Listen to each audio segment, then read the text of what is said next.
Alors bonjour et bienvenue pour cette vidéo actu de février. On est ravi de vous retrouver aujourd'hui. Monsieur l'abbé, vous avez fait une dernière vidéo sur le livre autobiographique de François. On a eu beaucoup de retours à ce sujet-là et aujourd'hui effectivement on va prendre le temps autour de ça sur un titre qui se veut un peu provocateur. C'est un sujet que l'on va aborder qui est tout à fait délicat. On en a totalement conscience et on voulait tout simplement dire tout d'abord que cette vidéo n'est pas réservée aux jeunes, en tout cas. Je crois que vous souhaitiez. Oui, n'est pas destiné aux enfants. Enfin, que les enfants s'abstiennent de regarder ce genre de contenu parce qu'on va parler des péchés contre nature. Et même si on va essayer d'être assez sobre, bon, on est quand même obligé de dire certaines choses ou de citer certaines choses qui sont scandaleuses, Oui.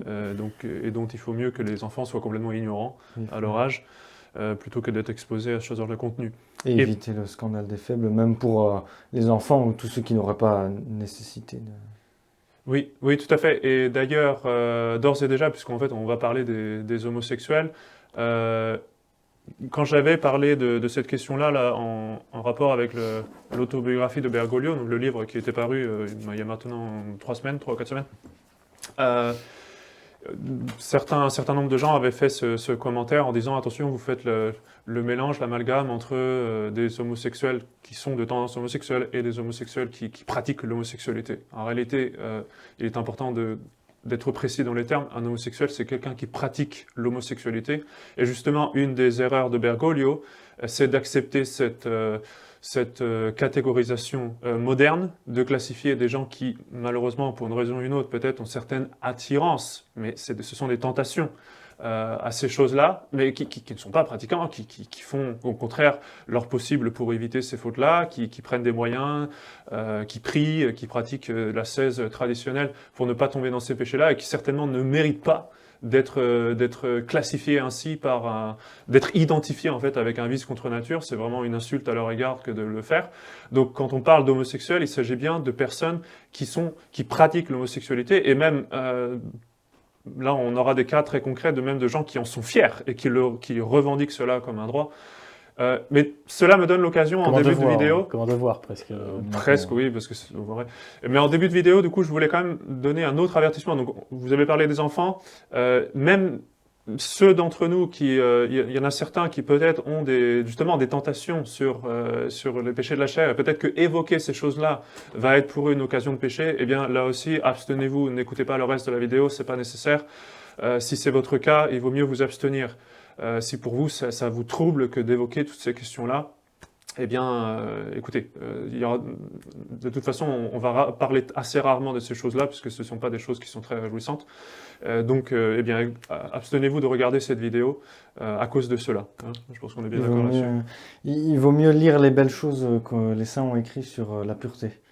Et quant à ces sujets délicats, eh bien, saint Paul dit nec nomine turin vobis, que ces choses ne soient pas nommées ne soient même pas nommées parmi vous. Toutes ces choses qui concernent l'impureté. Nous sommes malheureusement contraints et forcés de le faire. On nous jette du vomi à la figure, donc on est obligé de l'enlever. C'est un peu ça que je veux dire, parce que malgré tout, l'image dans le monde que les gens de l'Église catholique, c'est cet homme en blanc qui est au Vatican, et qui parle de ces choses affreuses en les minimisant au maximum, on va voir ça, et donc on est obligé de balayer le vomi, donc on est obligé de parler un petit peu de cela, mais il faut aborder les choses avec un grand désintéressement, c'est-à-dire vraiment à reculons en quelque sorte, et parce que ce n'est pas saint S-A-I-N-T et saint S-A-I-N, donc voilà. Oui, de parler de ça ou même d'y penser, on essaie au maximum. Exactement. On va rappeler la doctrine enfin, on va commenter bien sûr des actes. On va essayer de montrer encore une fois pourquoi, ce que font les modernistes, mais on va rappeler la doctrine de l'Église. Il faut pas aller chercher plus en détail après, voilà. À écouter donc avec désintéressement. C'est ça. à ce sujet-là. Comme je l'ai dit tout à l'heure, donc vous venez de sortir une vidéo sur l'autobiographie des aveux choquants de Bergoglio François. On va rentrer directement dans le vif du sujet et j'ai envie de dire dans la genèse en fait de François. Il est présent, il est pape depuis mars 2013 et en fait pape évidemment entre guillemets. On voit bien que on a retrouvé par exemple ses propos dans l'avion qu'il ramenait de Rio vers Rome quelques mois après. On est le lundi 29 juillet 2013. Citation: si quelqu'un est gay et cherche le Seigneur avec bonne volonté, qui suis-je pour le juger? Le fameux qui suis-je pour juger, dont on s'était bien moqué au séminaire, je m'en souviens. Alors vous pourrez retrouver ça, hein, on a retrouvé un article, c'est sur l'Express. Le pape François, effectivement, qui suis-je pour le juger? On va voir que c'est une phrase qui est très importante à retenir puisqu'elle va revenir effectivement régulièrement. Ça avait fait un tollé à l'époque. Ça avait fait un tollé parce que c'est quand même une phrase extrêmement forte, cette position dès le début de son pontificat sur un sujet extrêmement sensible, même dans le monde actuel, parce que évidemment les mentalités restent quand même formées par la pensée chrétienne, par 2000 ans de civilisation chrétienne, donc ça heurte quand même nos mentalités, et heureusement, malheureusement, à croire que un des buts justement, et c'est ce qu'on va montrer un petit peu aujourd'hui, un des buts de son pontificat, c'était de faire passer dans la mentalité que c'est quelque chose de normal. Il parle à ce moment-là, en fait il fait référence, on l'interroge sur les actes d'un évêque, Monseigneur Rica, c'est ça, qui avait un passé scandaleux, public, voilà, donc il minimise et il enchaîne pour dire que les lobbies gays... oui, c'est pas nécessairement une bonne chose. Il faut pas mettre la pression là-dessus. Donc, non, attention. Je suis pas comment dire, un actif pro LGBT ou des choses comme ça. Mais il accepte déjà de fait que il accepte le fait, ou en tout cas, il dit le fait qu'il y a des lobbies gays dans l'Église. C'est déjà un premier aveu. Des coteries homosexuelles, si on veut faire d'anglicisme. Oui, et puis bon, en réalité, on le sait, Voilà. qu'il y a malheureusement que le clergé est miné par ce vice-là, le clergé moderne.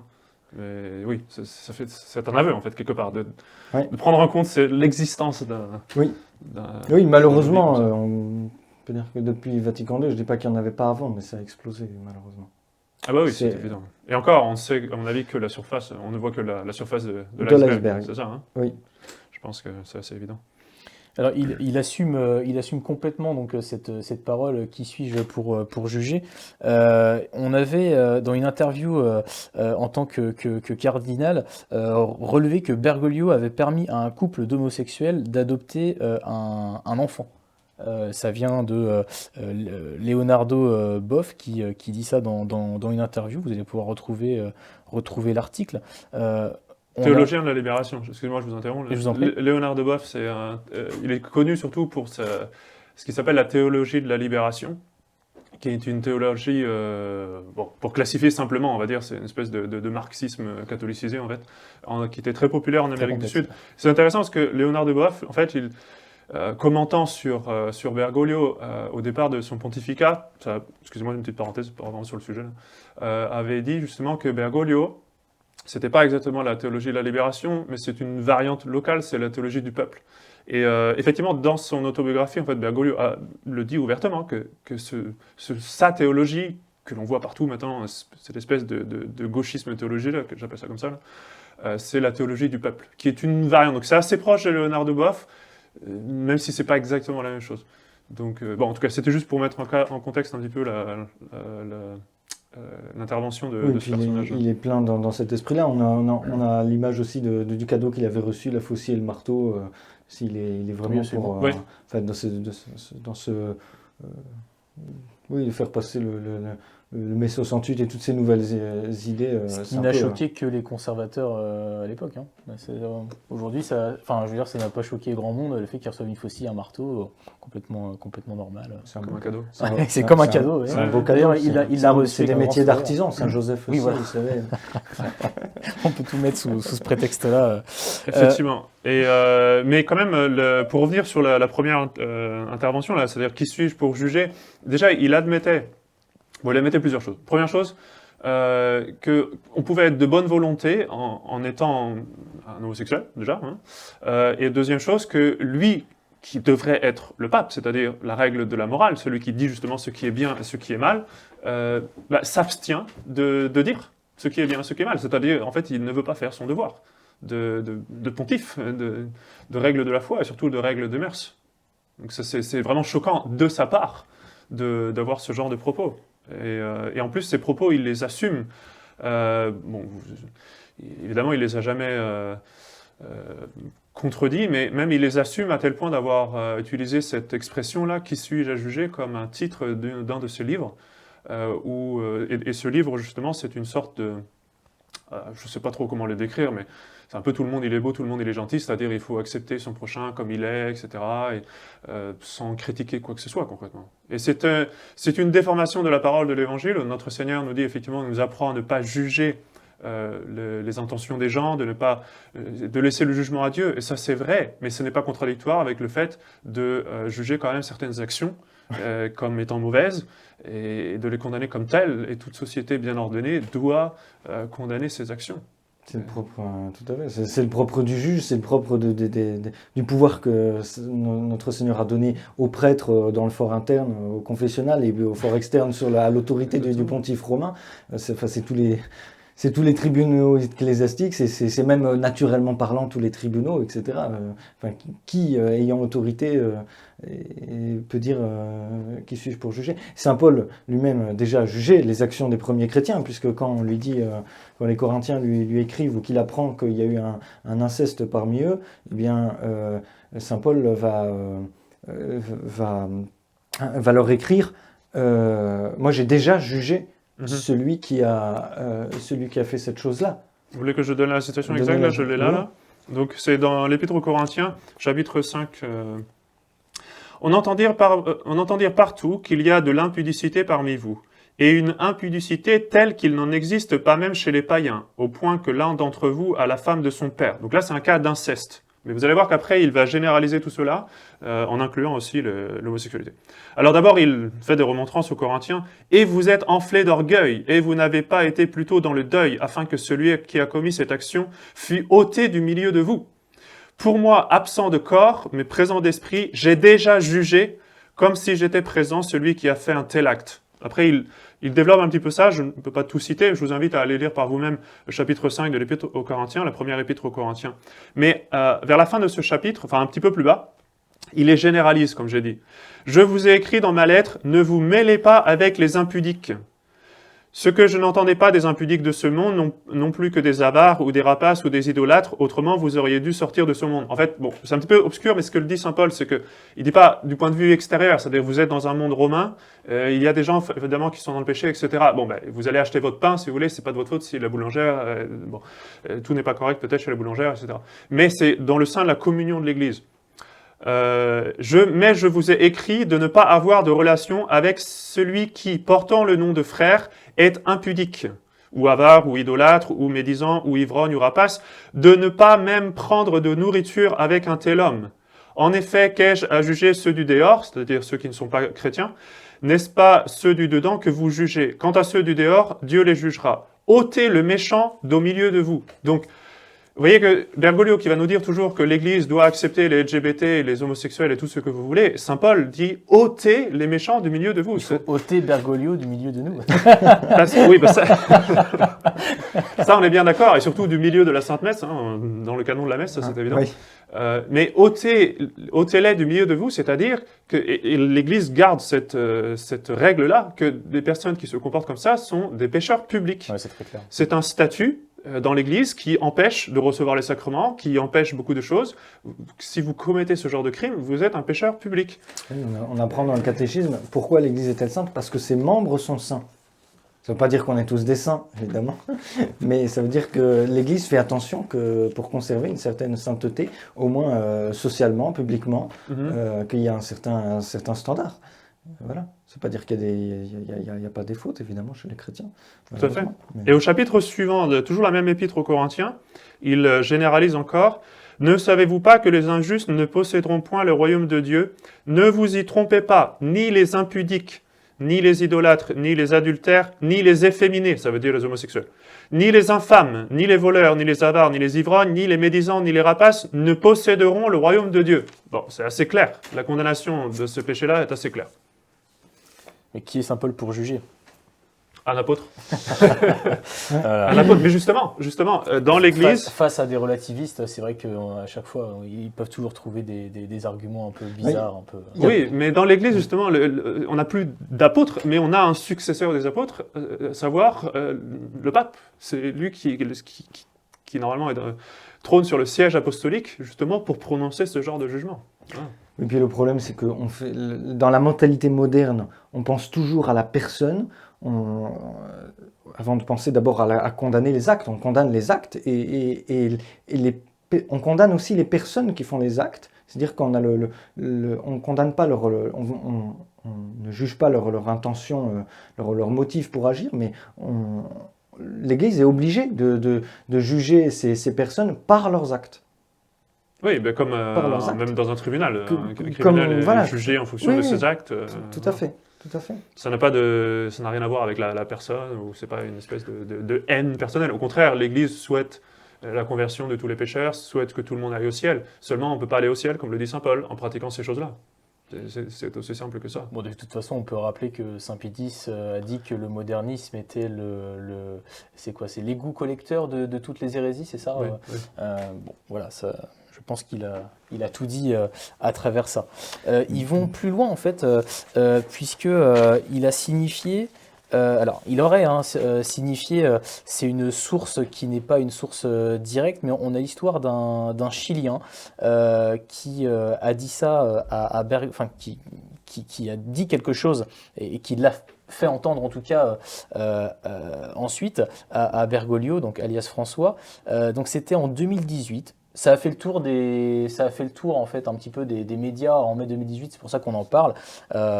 C'est parce que ça a eu une certaine portée. Alors je cite cette personne, et puis je lui ai dit que j'étais homosexuel. Donc je lui ai dit à François, je connais les positions de l'Église sur le sujet, mais il m'a répondu que ça n'avait pas d'importance et qu'il ne fallait pas me martyriser.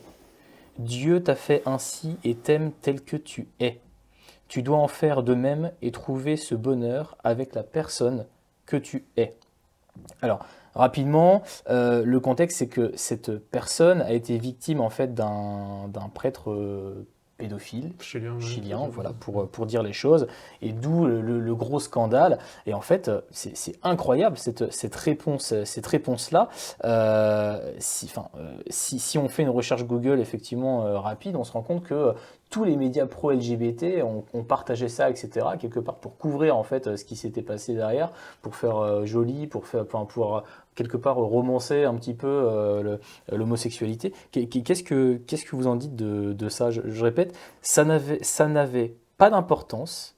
Dieu t'a fait ainsi et t'aime tel que tu es. En gros, il dit reste comme ça, reste dans ton péché. Certes, ce jeune homme, il a pu être victime de quelque chose. Ça diminue peut-être sa culpabilité, mais ça n'excuse pas totalement. Et puis le but justement d'un bon père, ça va être de l'aider à s'en sortir, non pas de lui dire reste comme ça. T'es au fond du trou, tu y restes. Non, non. Mais je voulais voir les choses peut-être de l'extérieur. C'est quelqu'un qui raconte, et ça c'est toujours un petit peu comme ça que les choses avancent avec Bergoglio. Il est rusé, le gaillard, parce que il fait mais il fait passer les messages, il laisse dire les gens. C'est comme quand il y avait eu l'interview il n'y a pas d'enfer, enfin l'enfer n'existe pas. Le lendemain, l'Osservatore Romano avait dit, donc le journal officiel du Vatican avait dit, c'est le journaliste Intel qui a dit cela. Mais ils n'ont pas nié. Et à chaque fois, c'est comme ça. C'est-à-dire, il y a un tel qui a dit cela, parce qu'ils ont Donc discuté c'est le avec... pro des rumeurs, des fake news, et puis en fait les fake news deviennent réelles, et etc. Et en fait, il démentit jamais. Il démentit c'est ça, jamais. c'est ça. Il D'accord. démentit jamais. Alors que bon, il passe quand même pas mal de temps avec les médias. En interview, ça le dérange pas beaucoup. C'est vrai. Faire une petite Il est vidéo, démagogue. ça le dérange pas beaucoup. Ça, je pense qu'on s'en est rendu compte. Donc,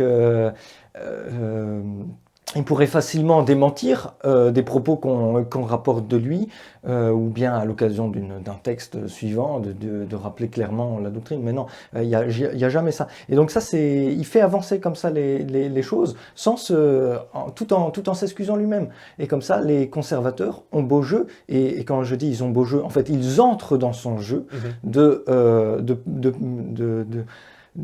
bah non, mais c'est pas le pape qui a dit ça directement, c'est quelqu'un qui a dit que le pape a dit ça. Il catholicise en fait les termes de Bergoglio, et il leur donne raison en fait quelque part. Oui, et puis Enfin, il oui, donne raison, pardon. il tombe dans son piège, parce que justement, comme disait Monsieur l'abbé, Bergoglio en fait utilise beaucoup ça pour faire avancer son agenda pro-LGBT, et d'ailleurs il fait la même chose pour d'autres sujets, la négation de l'enfer, etc. Ouais. C'est de lancer des rumeurs qui disent que le pape aurait dit que, mais d'une façon qui est suffisamment ambiguë pour que ceux qui se disent « mais non, c'est pas possible », alors puissent avoir une sorte de justification en disant « mais en fait, non, il n'a pas vraiment dit ça, c'est un journaliste qui dit qu'il a dit ça, mais lui, il dément pas, bien sûr ». Et c'est très intelligent. Et il fait ça à chaque fois. Et il fait ça toutes les 3 semaines. Il fait ça tout le temps. Quand il y a eu toute l'histoire d'Amoris Laetitia avec la note de bas de page qui était soi-disant ambiguë, les cardinaux ont posé des doutes pour vraiment savoir oui ou non, il n'a pas répondu. Mais il a répondu par derrière, là aussi avec des rumeurs, des trucs. Il fait tout le temps comme ça. Et il faut arrêter d'être aveugle et de rentrer dans ce jeu-là. Il faut comprendre comment il fonctionne. C'est un manipulateur. C'est un démagogue. Il joue sur les rumeurs pour manipuler l'opinion, pour faire avancer les choses. Comme ça, tous ceux qui sont progressistes, eux comprennent qu'ils ont le feu vert. Et d'ailleurs, c'est très intéressant. J'ai écouté quelques médias, justement, pro-LGBT et compagnie. Eux comprennent ça. Eux comprennent très bien ça. Et ils le disent. Ils ont l'habitude, oui, évidemment, mais ils le disent clairement. Ils disent, voilà, il n'a pas nécessairement changé la position officielle de l'Église, mais le fait qu'il s'affiche comme ça, le fait qu'il laisse transpirer les rumeurs, ça fait avancer les choses. Ils le comprennent, ils sont très intelligents, ils sont plus intelligents. Les enfants des ténèbres sont plus malins dans ce siècle que les enfants de la lumière, et bien souvent c'est le cas. On se fait avoir en disant « mais non, c'est juste une entrevue, c'est pas du magistère, etc. » Mais en fait, Bergoglio utilise cela, ça fait partie de sa praxis, ça fait partie de son agenda pour faire changer les choses petit à petit. Et, voilà. Et malheureusement, ceux qui le défendent, du coup, le protègent. Ils protègent, ils laissent du crédit à quelqu'un qui devrait perdre son crédit. Et ils rentrent dans son jeu. C'est tout à fait ça. C'est très intelligent de la part de Bergoglio de faire ça. Donc en l'occurrence, le message est passé. C'est pas important. Dieu t'aime comme cela. C'est blasphématoire d'attribuer ça à Dieu. Dieu t'a fait homosexuel. Ça, c'est un blasphème. Oui, c'est ça, c'est un double C'est un blasphème. Ouais, c'est ça. Ouais. C'est horrible de dire ça. Dieu t'a fait dans le péché, comme si... Parce qu'en fait, il accepte, si vous voulez, qu'il y ait des gens qui sont naturellement comme cela, que c'est quelque chose qui appartient à la nature de certaines personnes. Et on va voir que c'est un thème qui revient tout le temps, là. Non, la nature humaine, elle a été créée par Dieu. Regardez la Genèse, hommes et femmes. Oui. Et la famille est fondée sur l'union d'un homme et d'une femme. Point barre, c'est ça la loi naturelle. Et aucune cause naturelle sans cause surnaturelle, donc on en revient directement à Dieu, et c'est pas possible, hein, quoi. Ça marche pas, quoi. Mais oui, mais c'est fou de penser que du coup, il y a une espèce d'institution naturelle de l'homosexualité et qu'en fait, du coup, il y aura une sorte de loi ajoutée par l'homme qui va contre quelque chose qui devient naturel. C'est tordu comme pensée. Et en fait, ce sont les activistes LGBT qui poussent la société à accepter ce genre de catégorie-là. Et alors, le fait que le pape, entre guillemets, le faux pape, Bergoglio, soit celui qui accepte cela et qui le répand dans le monde comme un dépendeur à fumier, ça c'est encore plus scandaleux, parce que c'est pas son rôle. Il devrait faire l'inverse, il devrait garder ce qui reste de civilisation chrétienne et de valeurs chrétiennes, et il est en train de propager toute l'idéologie LGBT. Et de faire accepter ça aux gens. J'ai été choqué de voir le nombre de gens qui ont réagi justement à ma vidéo sur l'autobiographie en reprenant ces catégories-là, en disant « Attention, monsieur l'abbé, vous ne faites pas la distinction entre les homosexuels et ceux qui pratiquent l'homosexualité. » Mais un homosexuel, c'est quelqu'un qui pratique l'homosexualité. Ne pensez pas qu'il y ait des gens qui sont naturellement homosexuels. Il y a des gens qui peut-être ont des tentations, ont des tendances, mais la nature de l'homme n'est pas homosexuelle. Il faut arrêter de rentrer dans le piège de nos ennemis et d'accepter ça. Ça veut dire que là, vous avez trop regardé la télé, vous avez trop lu les médias gauchistes, si vous commencez à penser comme ça, là. Vous avez besoin d'avoir une cure de catholicisme, excusez-moi l'expression, mais c'est une catégorisation des progressistes, de Bergoglio, de tous les activistes LGBT et tous ces gens-là. Ils infusent du flou, et c'est vrai que vous avez raison en parlant de cure, on en parlera tout à l'heure, mais il y a des retraites de Saint-Ignace qui... Pourquoi pas qu'on va proposer effectivement à la fin de la vidéo, et qui font partie effectivement de ces cures pour sortir de ce flou moderniste, y voir plus clair dans sa vie spirituelle et aussi dans l'actualité. Alors, si je vous dis Chicluna, est-ce que ça vous dit quelque chose ? Ah bah moi, oui, parce que j'ai fait mon petit travail avant la conférence. Oui, j'imagine bien. Mais alors, Chicluna, alors incroyable, vous allez voir. Alors, Monseigneur, entre guillemets, Chicluna, en février 2019, a expliqué que ce n'était pas vraiment quelque chose qui prédispose, donc l'homosexualité, qui prédispose au péché. Alors, il a fait un rapport à la presse sur les abus sexuels dans l'Église, donc en février 2019. Donc, premièrement, jamais il n'est question du clergé homosexuel. Et il y a un journaliste qui demande pourquoi n'y a-t-il pas un lien. Alors, donc la réponse de Monseigneur Chicluna au journaliste qui pose cette question, ça a été « Vous parlez d'une catégorie ». Donc les homosexuels, pour lui, c'est juste une catégorie d'êtres humains. Un autre pourrait parler des hétérosexuels. Ce sont des conditions humaines que l'on reconnaît qui existent. Ah! Mais elles ne sont pas quelque chose qui prédispose vraiment au péché. Donc il accepte qu'il y a des conditions humaines. Vous êtes un homme, vous êtes une femme, vous êtes un homo, vous êtes un hétéro. C'est comme ça, c'est la nature des choses. Ah là là, venant du Saint-Siège, imaginez-vous. Oui, ou alors c'est, dans la réalité, je sais pas, c'est ces catégories qui sont créées un peu comme les catégories kantiennes, hein. Où ils créent une case. Oui, parce qu'elles n'existent pas. Elles n'existent pas. Et comme vous avez cité le texte de la Genèse, Dieu créa l'homme à son image et il le créa mâle et femelle. Il y a deux catégories. Heureusement, il y a certains présidents qui le rappellent. Nous allons forger une société basée sur le mérite et qui ne tiendra pas compte de la couleur. Désormais, ce sera la politique officielle du gouvernement des États-Unis. Il n'existe que deux genres, masculin et féminin. Je ne vois pas du tout de qui vous parlez. Vous voyez pas de qui vous parlez? Non, ce sont des gens oui, dont on ne doit pas parler peut-être en France. En France, je ne sais pas sûr de quelle catégorie on a en matière présidentielle, mais ça c'est une autre question. En tout cas, il y a une histoire de bon sens aussi. Moi, j'écoute Bergoglio par certains côtés parce que j'ai accueilli un migrant dans notre chapelle, un migrant d'ailleurs, mais un migrant qui... des efforts. Hein. on s'adapte. Malgré tout, on doit faire avec le monde moderne. Non, je plaisante. C'est un Nigérian, donc du Nigeria. Il parle anglais là-bas. Et qui est là avec deux enfants, etc., mais qui veut se faire baptiser, qui veut donc intégrer d'une certaine façon la civilisation chrétienne.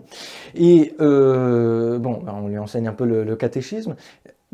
Je me demandais comment j'allais faire pour lui expliquer un beau jour, il faudra bien passer par là, parce que c'est quand même notre position, c'est quand même un fait important dans l'Église sur lequel on ne peut pas tenir la foi, que Bergoglio n'est pas le pape. Et donc je me disais comment est-ce que je vais pouvoir le dire ça, parce que lui, bon, il connaît juste son catéchisme, on essaie d'apprendre vraiment les bases, voilà. Et bon, les bases, c'est qu'il y a le pape à Rome, c'est le grand chef, et qu'on doit lui obéir et qu'on ne conteste pas son autorité, etc. Sauf que là, aujourd'hui, il y a un gros problème. Un jour, il arrive avec son téléphone et me dit, mais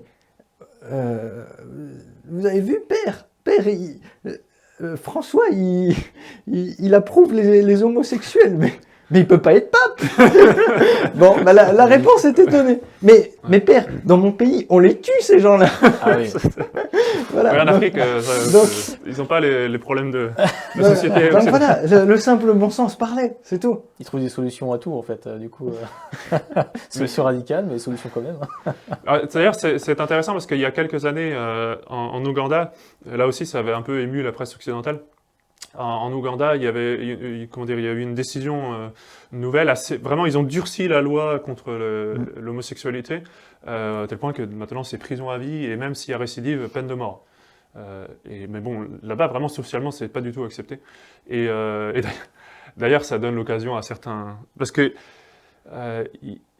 ils ont pas toute l'influence de ce raffinement de perversion idéologique justement qu'on a dans la société occidentale. Alors parfois ça donne lieu à des entrevues assez cocasses honnêtement où c'est juste ils sont tellement candides dans leur façon de dire les choses, c'est très amusant. We bring in the studio this morning one of the gay rights activists, Mr. Should I call you Mr? Sure. Pepe Julian Onzima. Thank you for coming in. Thank you for Good having morning. me. Morning to you. Why are you gay? Who says I'm gay? You are gay. Mais ça avait fait toute une histoire à l'époque parce que dans le pays de l'Ouganda justement et toute la société dans son ensemble était absolument d'accord à ce que l'homosexualité est inacceptable. Et en fait, une des raisons pour lesquelles ils ont durci la loi à tel point, c'est parce que justement, c'était l'influence de la société occidentale qui poussait petit à petit l'agenda pro-LGBT dans leur pays. Et donc, en fait, dans leur loi, en fait, ils le présentent comme une nécessité pour garder leur identité de leur peuple. C'est très intéressant parce que normalement, c'est quelque chose qui devrait parler beaucoup à Bergoglio. Évidemment, c'est pas la bonne identité selon lui, là ça lui plaît beaucoup moins. Mais c'est dans cette approche-là qu'ils le voient. C'est nos valeurs traditionnelles, et d'ailleurs c'est aussi les valeurs de la Sainte Écriture, de rejeter l'homosexualité, etc., etc. Donc après ils prennent la décision de durcir la loi. Et alors, donc en fait c'est une mesure de protection, on va dire, contre toute la perversion qui malheureusement vient surtout de l'Occident sur ces questions-là. Et de fait, maintenant, on voit bien, avec les dernières découvertes, on va dire, d'un certain département dans un certain pays, que, en fait, les États-Unis financent ce genre de propagande LGBT, enfin finançaient, parce que je crois que maintenant les fonds vont être un peu coupés, mais dans d'autres pays, poussaient... Via des centaines d'ONG, c'est ça Exactement. Ouais, c'est ça, donc il y a tout un réseau mafieux, en fait, qui permet de détourner l'argent des contribuables pour pousser l'agenda LGBT, notamment dans les pays qui n'acceptent pas encore ces choses-là. Why are you gay? Who says I'm gay? You are gay. Et donc, notamment en Ouganda. Et c'est pour ça qu'ils avaient pris cette décision-là. Et c'est intéressant, je ferme la parenthèse ici, mais on va y revenir, parce que comme on va parler maintenant de fiducia supplicans, on va voir un petit peu comment justement ça a été perçu en Afrique, où justement ça n'a pas du tout été accepté en fait.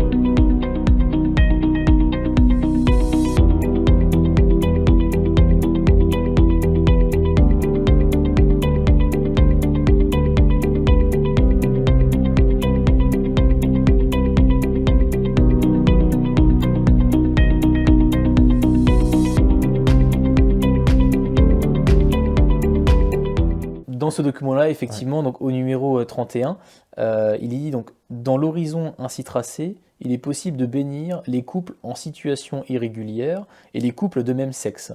sous une forme qui ne doit pas être fixée rituellement par les autorités ecclésiales, afin de ne pas créer de confusion avec la bénédiction propre au sacrement du mariage. Alors déjà, c'est fort. Dans ces cas, on donne une bénédiction qui n'a pas seulement une valeur ascendante, mais qui est aussi l'invocation d'une bénédiction descendante de Dieu lui-même sur ceux qui, se reconnaissant indigents et ayant besoin de son aide, ne revendiquent pas la légitimité de leur propre statut, mais demandent que tout ce qui est vrai, bon et humainement valable dans leur vie et dans leurs relations soit investi, guéri et élevé par la présence de l'Esprit Saint. Ces formes de bénédiction expriment une supplication à Dieu pour qu'il accorde les aides qui proviennent des impulsions de son esprit, que la théologie classique appelle grâce actuelle, afin que les relations humaines puissent mûrir et grandir dans la fidélité au message de l'Évangile, se libérer de leurs imperfections et de leur fragilité et s'exprimer dans la dimension toujours plus grande de l'amour divin.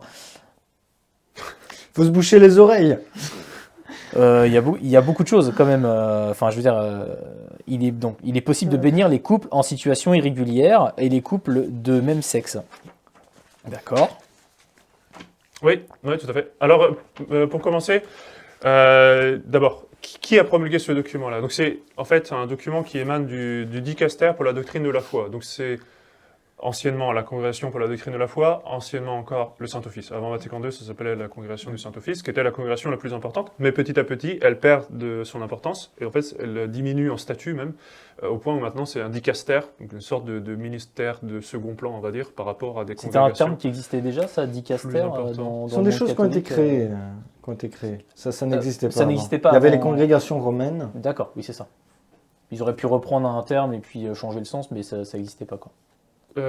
L'organisation des dicastères, je crois. Alors, je vérifierai après. Moi, j'avoue, moi, corrigera si je j'en me avais trompe, jamais mais entendu parler avant. Je crois que les allez. dicastères en tant que tels n'existaient pas. C'était Je suis content de les vous poser une différentes colle. congrégations. Ouais. J'avoue, quand est-ce qu'ils ont été créés? Ça, c'est une bonne question. Est-ce que Les dicastères, mais c'est des genres de congrégations de second plan, quoi, par rapport aux grandes Oui. congrégations. C'est Oui. ça.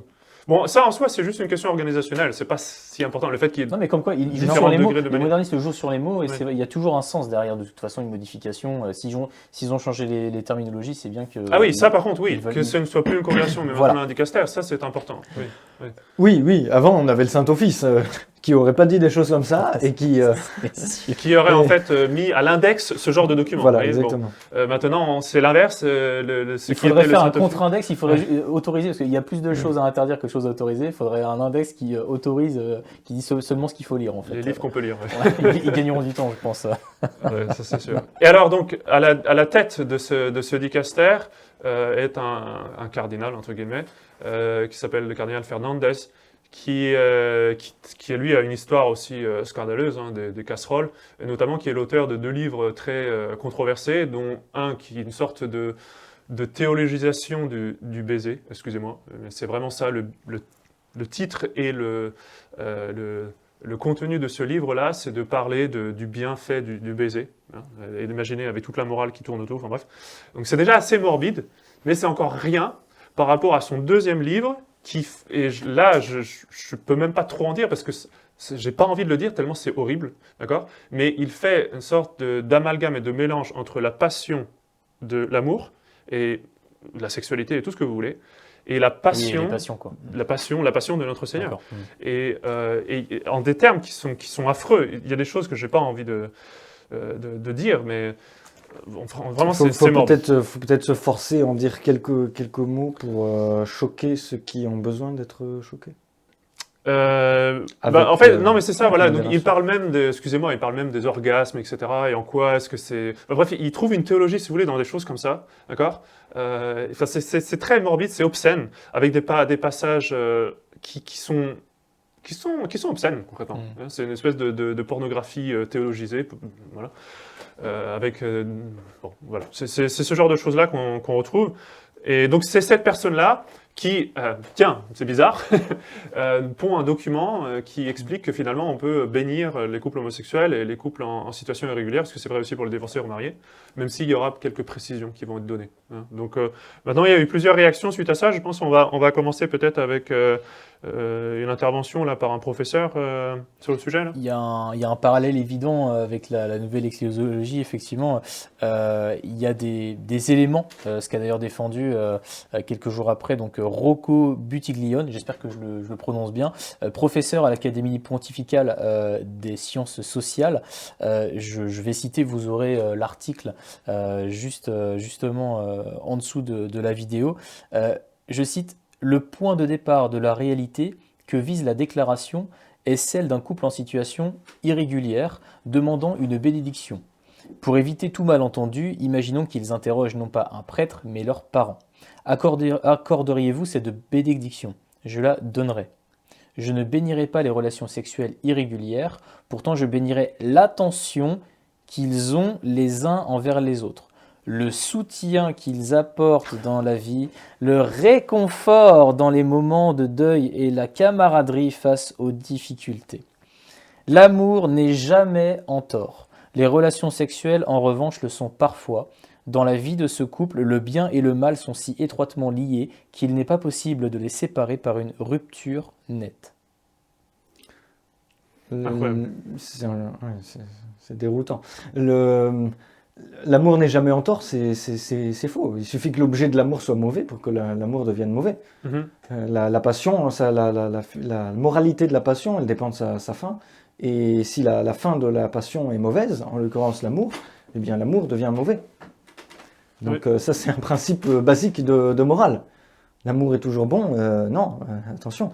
Et en fait, qu'est-ce qu'ils font ces gens-là? Ils font comme pour la théologie doctrinale, c'est-à-dire qu'ils reprennent ils voient les bonnes choses qui sont dans le gâteau empoisonné, les bons ingrédients qu'il y a à côté des ingrédients empoisonnés, et disent « Regardez, ça c'est bon, on va le bénir. » D'accord. Sauf que ça forme un tout. Vous ne pouvez pas dire que le mahométisme est bon parce que dans le mahométisme, j'en sais rien, il y a certaines, dans l'islam, il y a certaines petites règles enfin, il y a des bonnes choses. On peut pas dire que absolument tout est mauvais, voilà. Mais c'est la règle du démon, hein, de trouver des bonnes choses dans... Exactement, c'est le principe du démon. Vous avez tout à fait raison. Le démon, quand il tente, eh bien, il tente non pas en présentant le mal, parce que sinon tout le monde dirait bah non, j'ai pas envie. Mais il tente en présentant le bien. Et d'ailleurs, en philosophie, on étudie que quand on choisit le mal, donc quelque chose qui est opposé à notre fin, pourquoi est-ce qu'on peut choisir le mal puisqu'on est orienté vers le bien? Comment est-ce que notre volonté peut choisir le mal? Eh bien, c'est que l'intelligence présente le mal sub aspectu boni, c'est-à-dire sous l'aspect du bien. Ou sub ratione boni, sous l'aspect bon en fait. Donc voilà, quand vous voyez une glace au chocolat et que c'est la quatrième que vous avez pris, ben, ce qui va vous tenter, c'est pas d'avoir mal au ventre, c'est pas que le chocolat va boucher vos artères. Ça bouge pas les artères, le chocolat, je crois pas. Bon, c'est pas un conseil médical.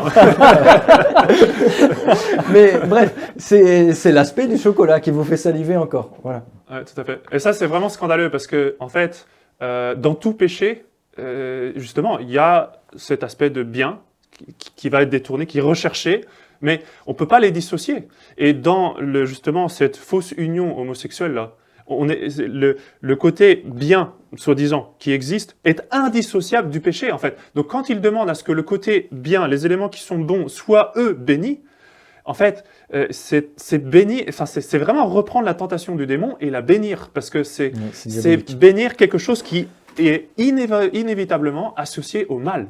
Donc c'est tortueux comme mentalité, et c'est vraiment faire le jeu du démon, c'est vraiment diabolique. Parce que ils disent, attention, il y a des choses qui sont bonnes, il y a des choses qui sont mauvaises, nous on bénit les choses qui sont bonnes. Oui, mais les choses qui sont bonnes ne sont là qu'avec le mal, ne peuvent pas être dissociées du mal.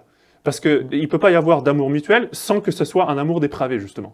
Alors, l'amour et la camaraderie, et je ne sais pas quoi, là, qui soi-disant étaient bien, là, toutes ces choses-là, nécessairement, ça va être dans quelque chose qui est foncièrement mal, et quand on regarde l'image dans son ensemble, c'est mal. Donc en fait, vouloir demander la bénédiction des bons éléments, c'est vraiment bénir cette tentation diabolique-là, c'est vraiment faire le jeu du démon, et c'est vraiment scandaleux, au plus haut point. Et le fait de vouloir le justifier comme ça, mais c'est vraiment être tortueux. Parce qu'en fait, oui, il faut être presque démoniaque pour penser à ce genre de choses. On va bénir ce qui a de bien, on n'a pas béni ce qui est mal, on ne bénit pas les actes homosexuels, on ne bénit pas le statut d'union homosexuelle, on bénit seulement ce qu'il y a de bien. C'est vraiment diabolique. C'est vraiment diabolique, et surtout ça trompe les gens, certains d'entre eux qui se font avoir peut-être un peu trop facilement. Et c'est diabolique, il n'y a pas d'autre mot. Il n'y a pas d'autre mot, c'est vraiment diabolique, au sens le plus fort du terme. Mais heureusement, face justement à ce marasme, on va dire, à ce côté un petit peu, ce côté intellectuel malade, heureusement, on a les Africains. Oui, alors... On a le bon sens. On a le bon sens africain parce que, pour rappel, en janvier donc 2024, il y a eu donc le communiqué du dicaster donc pour la doctrine de la foi, comme vous l'avez dit. Mais ça, c'était le communiqué, justement, c'était suite aux conférences épiscopales justement donc des évêques africains qui tout simplement ont dit non à ce marasme et en fait se sont soulevés. Tout autre chose à présent. En décembre dernier, le Vatican a autorisé dans une note qui n'est pas passée inaperçue la bénédiction des couples considérés comme irréguliers par l'Église catholique, comprenez les couples remariés et les couples homosexuels. Une note qui n'a pas été bien reçue par les évêques catholiques africains. Écoutez le porte-parole de la conférence épiscopale du Bénin, le père Anissé Nyanvi, suivi de la réaction d'un militant d'une association LGBT. Pour rappel, sur 45 pays d'Afrique subsaharienne, 28 disposent encore de législation interdisant ou réprimant l'homosexualité. C'est une union exclusive, stable et indissoluble entre un homme et une femme. Quant aux personnes à tendance homosexuelle, les conférences épiscopales africaines recommandent à ce qu'elles soient traitées avec respect et dignité. Mais leur rappeler toutefois que cette tendance est contraire à la volonté de Dieu. Sur le plan socio-culturel, l'Afrique ne se retrouve pas vraiment par rapport à cette réalité d'homosexualité. Ça va vraiment contre l'éthos culturel africain. Du coup, accorder une telle bénédiction provoquerait beaucoup de confusion et c'est pour cela que le mieux à faire, c'est de s'en abstenir. Le 18 décembre 2023, donc, il y a eu la promulgation de Fiducia Supplicans, le gros document qui a fait un tollé juste avant Noël, le cadeau de Noël de Bergoglio, une semaine avant Noël, plouf, la bénédiction des unions homosexuelles, sous prétexte qu'en fait, c'était pas une bénédiction de l'homosexualité elle-même, mais des personnes à l'occasion du fait que ce soit des homosexuels. Donc, c'est quand même ça qui est béni, même si on bénit que ce qu'il y a de bien, soi-disant. Bref, hein, tout c'est très tordu, mais voilà.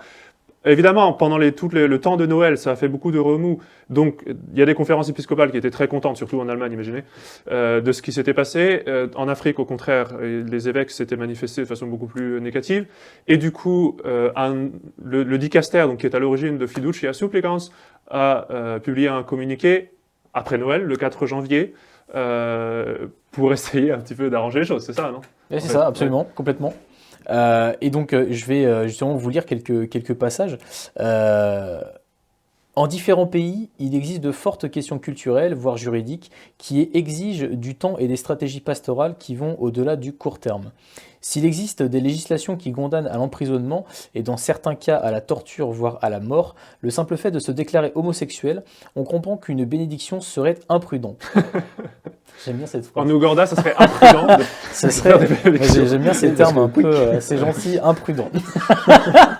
Quick, imprudent. Alors, il est évident que les évêques ne veulent pas exposer les personnes homosexuelles à la violence. Bon, là, on utilise déjà un peu plus les termes.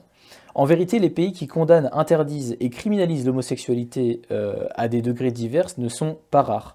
Dans ces cas, au-delà de la question des bénédictions, il y a une tâche pastorale vaste et à long terme qui comprend la formation, la défense de la dignité humaine, l'enseignement de la doctrine sociale de l'Église et diverses stratégies qui n'admettent pas la précipitation. Alors sous-entendu, il faut travailler à ce que les droits des homos soient reconnus. C'est ça, c'est d'abord la formation. En gros, les pays où on n'accepte pas les LGBT, etc., ce sont des ignorants, ils ne sont pas formés. Ils ne connaissent pas la doctrine sociale de l'Église.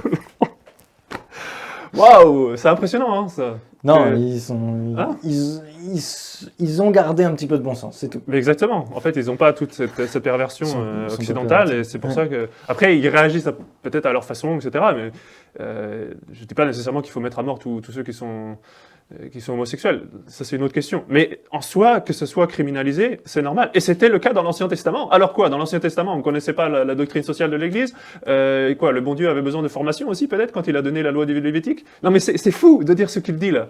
Et en plus... Mais aujourd'hui, grâce à Vatican II, on est des hommes augmentés, on comprend mieux certaines choses. Enfin, voilà, c'est... Ouais. Non, mais... Non, l'autre chose, c'est que, en fait, on va jouer pour ces bénédictions sur le fait que ce soit des initiatives privées, des bénédictions pastorales. Donc, c'est le prêtre, l'évêque qui, à l'occasion de la rencontre avec un couple homosexuel, va prendre l'initiative de... improviser.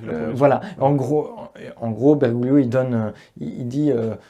en gros, si vous faites de l'improvisation, bon, ben moi je vous dis rien. Non, mais en gros, il leur tend la perche pour faire des choses qui sont. Il n'y a rien n'est écrit, comme ça il ne peut pas être attaqué, tranquille. Et encore une fois, c'est la fameuse méthode Bergoglio, c'est on insinue et il roule tout le monde dans la on farine. tape sur ceux qui ne font Oui. pas et voilà. Mais en Afrique, concrètement, il veut que l'homosexualité soit décriminalisée. Bon, pas qu'en Afrique, en fait, dans le monde entier. Et c'est pas nouveau, ce n'est pas du tout nouveau, il s'est battu pour ça assez longuement. Là, je vais vous relire juste quelques petits passages des différentes biographies de Bergoglio, parce que c'est assez révélateur. On écoute religieusement. Donc là c'est dans son livre. Alors là, c'est le premier, là, Vivre. Donc c'est sa première autobiographie, c'est pas celle qui vient de sortir récemment, c'est celle qui est un peu plus ancienne, mais il y a la même chose dans les deux. Hein. C'est juste que celle-là, je trouvais que c'était encore plus... Bon, voilà, c'est assez clair.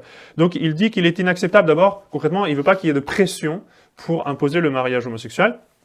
Il est inacceptable que les églises locales subissent des pressions en ce domaine et que les organismes internationaux conditionnent les aides financières aux pays pauvres à l'introduction de lois qui instituent le mariage entre des personnes de même sexe. Bon, on se dit, waouh, qu'est-ce qu'il est conservateur. En revanche, les unions civiles sont une autre chose. Sur ce plan, j'ai dit à plusieurs reprises qu'il est juste que ces personnes qui vivent le don de l'amour puissent avoir une protection légale comme tout le monde, etc., etc. Donc, il demande à ce que ce soit décriminalisé. Après, dans la nouvelle autobiographie, c'est pareil, il en parle un peu plus loin. Voici ce qu'il dit. Il y a plus de 60 pays dans le monde qui criminalisent les homosexuels et les transsexuels, et même une dizaine qui les punissent de la peine de mort, qui parfois est réellement appliquée. Mais l'homosexualité n'est pas un crime, c'est un fait humain.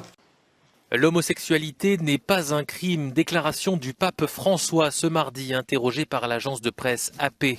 Le souverain pontife a condamné les législations criminalisant l'homosexualité, les qualifiant d'injustes, une première pour un chef du Vatican. Mais le pape François a tout de même souligné que l'homosexualité constituait un péché selon l'Église. Admettant que certains évêques à travers le monde soutenaient ces lois au nom du catholicisme, le pape François les a appelés à changer et à reconnaître la dignité de chacun. Mais l'Église reste opposée à la célébration d'unions de personnes de même sexe. Il continue. L'Église et les chrétiens ne peuvent donc pas rester inertes face à cette criminelle injustice. Donc que l'homosexualité soit bannie par la loi, c'est une injustice criminelle. Donc la loi de Moïse était injuste. Le bon Dieu avait institué des lois criminelles, des lois injustes. Donc le crime, c'est pas l'homosexualité, c'est la loi de Dieu. C'est impressionnant. Il ne faut pas non plus se comporter comme des gens pusillanimes. Donc si vous n'êtes pas pro-LGBT, vous êtes pusillanime. Oh là là, c'est vraiment scandaleux, c'est impressionnant. Et Bah vous alors- vous l'aviez dit dans votre vidéo précédente, c'est quelqu'un, ça a été difficile à lire Ouais. comme autobiographie parce que c'est un donneur de leçons Ouais. sur tout, quoi. Et vous dites que vous êtes pusillanime, vous avez besoin de formation, c'est la même chose que ce qu'il dit là, c'est impressionnant. Excusez-moi, je vous ai coupé la parole, monsieur l'abbé. Non, mais moi je voulais rappeler quelle est la loi du bon Dieu, justement, en reprenant alors d'abord l'Ancien Testament, puis le Nouveau Lévitique, du coup, Testament. voilà. Le Lévitique, voilà, parce que vous m'aviez posé la question. Le Lévitique, dans le 3e chapitre du livre du Lévitique, donc qui fait partie des 5 premiers livres de la Bible, le Pentateuque, les 5 premiers livres. Donc le Lévitique donne la loi. Et quand les Hébreux entrent en terre promise, ils sont confrontés aux païens, aux Cananéens, à différentes peuplades qui vivent n'importe comment. C'était pire que les Égyptiens. Donc le bon Dieu va mettre les choses au clair, il va leur rappeler ce qu'il faut faire, ce qu'il ne faut pas faire, et donc il a, je crois justement dans le 3e chapitre, tout un passage sur les relations charnelles, et qu'on ne peut pas défendre l'inceste, etc.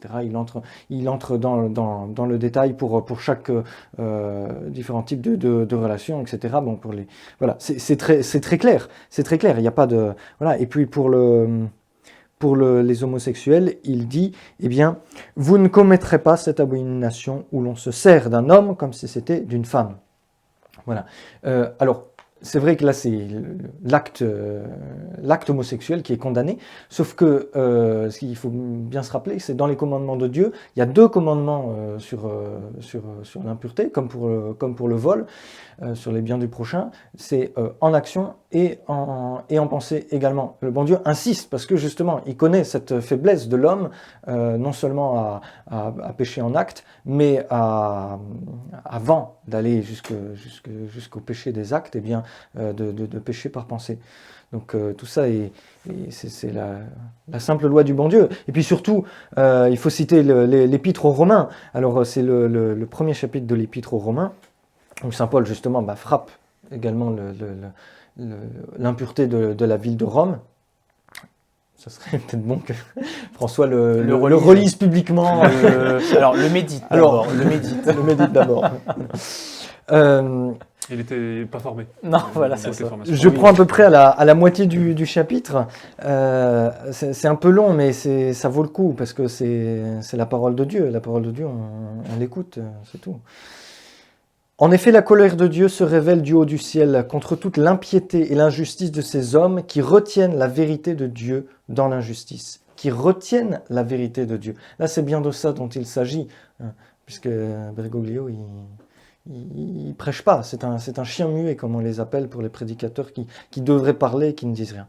Car ce que l'on connaît sur Dieu est manifeste pour eux, Dieu le leur ayant fait connaître. Donc là, saint Paul parle des païens auxquels Dieu a donné toutes les raisons suffisantes, les preuves suffisantes dans la nature pour arriver à l'existence de Dieu, qui ont refusé l'existence de Dieu et qui par conséquent sont tombés dans des péchés dégradants, d'impureté et contre nature.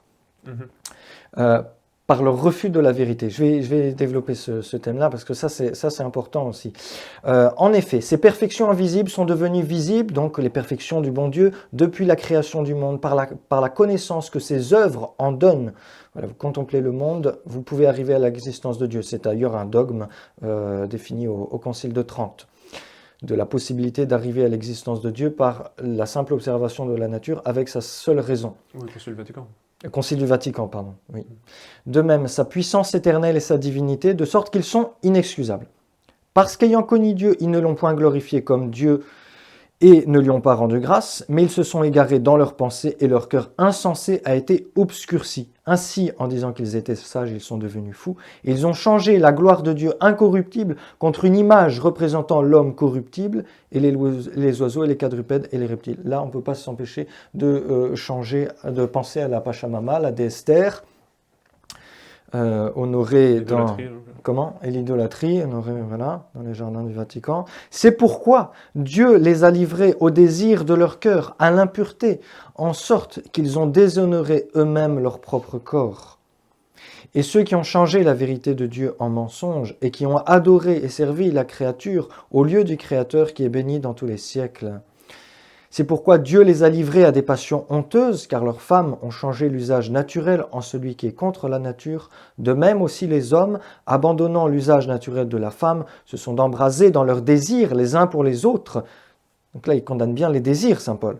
Les hommes commettant l'infamie avec les hommes et recevant en eux-mêmes le salaire dû à leur égarement. Donc il ne parle pas de nature qui a une tendance, un désir envers les hommes. Non, il dit que c'est quelque chose d'antinaturel. Et comme ils n'ont pas montré qu'ils avaient la connaissance de Dieu, Dieu les a livrés à un sens réprouvé, de sorte qu'ils ont fait des choses qui ne conviennent pas.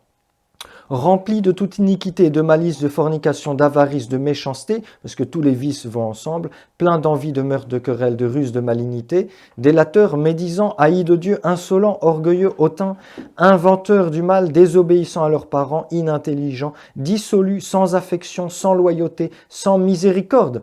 Il n'y a pas de vraie miséricorde pour ces gens. Enfin, ils ne pratiquent pas la vraie miséricorde, ces gens-là. Encore moins ceux qui leur permettent de faire ces choses-là.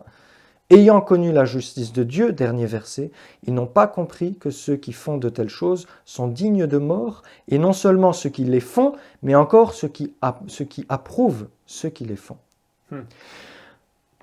Voilà, c'est très clair. Et je pense qu'il faut noter aussi ce que saint Paul a dit, c'est-à-dire c'est le résultat d'un aveuglement spirituel. Quand on s'aveugle soi-même, et surtout qu'on aveugle les autres, eh bien, on tombe dans ces péchés. Et alors, je dis pas que Bergoglio est tombé dans ces péchés, mais en tout cas, il fait tomber les gens dans ces péchés, puisqu'il les empêche pas d'y tomber, alors que c'est son rôle. Donc, et ça, c'est vraiment un châtiment divin, l'aveuglement des gens qui ont été orgueilleux pour refuser les lumières du bon Dieu, prêcher la doctrine catholique dans sa vérité, dans sa simplicité. Eh bien, le bon Dieu les laisse retire sa grâce, et du coup la nature humaine blessée par le péché originel, je précise, tombe, et avec la liberté humaine, tombe de plus en plus bas à cause de cet aveuglement spirituel, du refus de la grâce du bon Dieu. Dans des péchés dégradants. Dans des péchés dégradants, voilà. Et je pense que il ne faut pas en faire faut pas l'appliquer au cas particulier, mais c'est une loi générale qui est donnée par la Sainte Écriture, et ça s'applique aussi malheureusement à des communautés, même traditionnelles. Ces choses arrivent partout, parce qu'aujourd'hui, il y a plus de gens qui refusent de voir la vérité en face, qui n'ont pas le courage, qui baissent les bras. Je ne dis pas que c'est simple faiblesse, non, des gens qui sont avertis. C'est vraiment un refus par orgueil, pour certaines raisons, de dire la vérité. Ça, Mais en tout cas, ce que je retiens, c'est que ce passage est très clair. Et quand on lit Bergoglio et ses amis, c'est jamais clair. Justement, toujours sujet, interprétation, etc. Tout ça. Là, je pense que, je suis même pas sûr qu'il en ait déjà parlé dans son pontificat, parce qu'en fait, c'est tellement clair qu'il n'y a même pas moyen de contourner le truc en disant oui, c'est pas vraiment ce qu'il a dit, etc. Là, c'est d'une clarté. Après, il relativise toute la Sainte Écriture. Pensez à Sodome et Gomorrhe. Oui, oui, effectivement. Tout est relativisé. Parce que... On en parlera de Sodome et Gomorrhe. Oui, c'est la même chose. Ouais. Donc, Vous aviez parlé tout à l'heure, monsieur l'abbé, vous aviez bien fait de reclarifier un petit peu ce qui s'était passé avec Fiducia Supplicans. Et en fait, suite à ça, il a dû se justifier, en fait. Et il a dû avoir des clarifications parce qu'il commençait à y avoir des levées de boucliers un petit peu partout. Là, donc, on est le 7 février 2024. Je rappelle donc que Fiducia Supplicans, c'était 18 décembre. 18 décembre, voilà, 2023. Donc, on est quelques semaines, en fait, juste après. Il y a un an en fait. Hier on était le 7 février.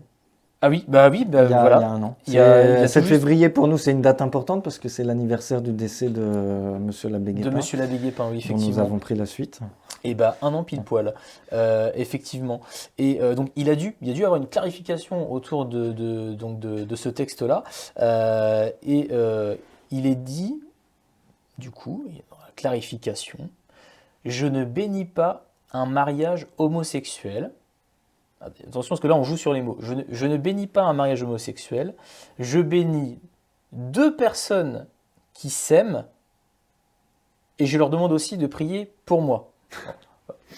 Pourquoi c'est très pieux que ce que vous avez à dire. Absolument.